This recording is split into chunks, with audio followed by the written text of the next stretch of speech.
আজকে পুরীতে আমাদের দ্বিতীয় দিন, তাই বিকেলবেলা সাজুগুজু করে সবাই মিলে চলে যাচ্ছি সি বিচের ধারে হাওয়া খেতে। আমরা আছি পুরী হোটেল ক্যামেলিয়াতে। আর হোটেলের সামনে যে ফ্রন্টের ভিউটা আছে, সিটিং অ্যারেঞ্জমেন্ট করা আছে, সেটা ভীষণই সুন্দর। আর হ্যালো এভরিওয়ান, আমি মাম্পি, আর আমার আরও একটি নতুন ব্লগে তোমাদের সবাইকে জানাই অনেক অনেক স্বাগত। এখন একটু বিকেলবেলায় বেরিয়েছি সি বিচে যাওয়ার জন্য। তো চলো যাওয়া যাক, আর ব্লগটার সাথে থাকো, আর ব্লগটা দেখতে থাকো, কেমন লাগবে জানি।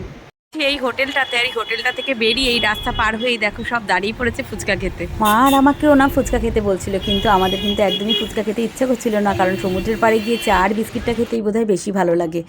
দেখবে অনেক দিন আগে থেকেই যখন আমাদের প্ল্যান করা হয়ে যায় পুরী যাব, তখন কিন্তু আমাদের মনের মধ্যে একটা চিন্তাভাবনাই থাকে যে সি বিচের ধারে যাব, চা বিস্কিট খাবো, মদনমোহন আর নানা রকম মিষ্টি সিঙ্গারা নিয়ে আসে, সেগুলো কতক্ষণে খাবো।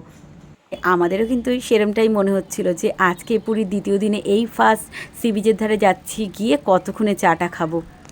আর দেখো চা আর বিস্কিট নিয়ে কিন্তু আমরা বসেও পড়েছি, মহা আনন্দে চাটা খাচ্ছি।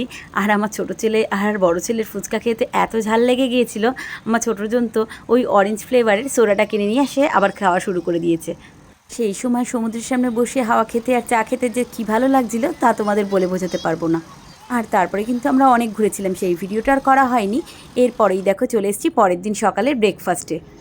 আমাদের হোটেলে যেহেতু কমপ্লিমেন্টারি ব্রেকফাস্ট ছিল, তাই কিন্তু হোটেলের বাফেটেই চলে এসেছিলাম।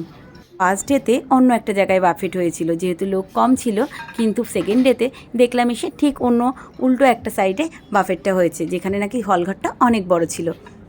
ব্রেকফাস্টে তো অনেক রকম মেনু ছিল, কিন্তু আমি নিয়ে নিয়েছিলাম ইডলি আর সাম্বার।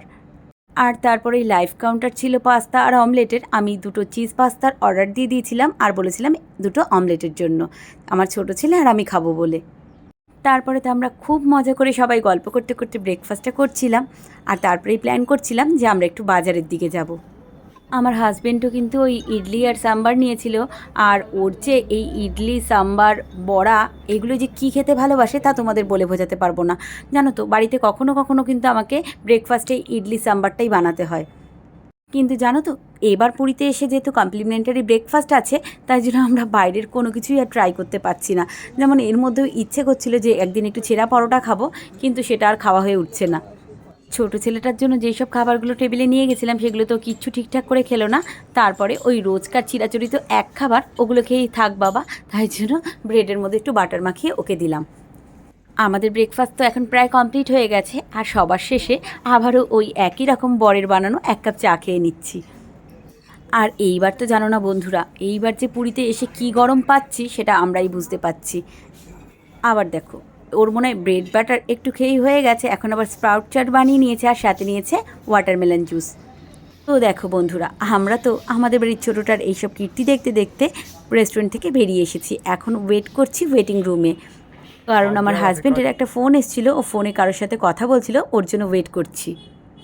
ওই যে তোমাদের আগেই বলেছিলাম একটু বাজারে যাব, সেখানেই যাচ্ছি। কিন্তু বাইরে বেরিয়ে মনে হচ্ছে যে মারাত্মক একটা ভুল করে ফেলেছি, কিন্তু আবার কিছু করারও নেই। বাড়িতে আমরা সাধারণত দেখবে কোনো মেয়েরাই বাজারে যাই না, কিন্তু ঘুরতে আসলে একটু আনন্দ করে বাজারে গেলাম, এটাই।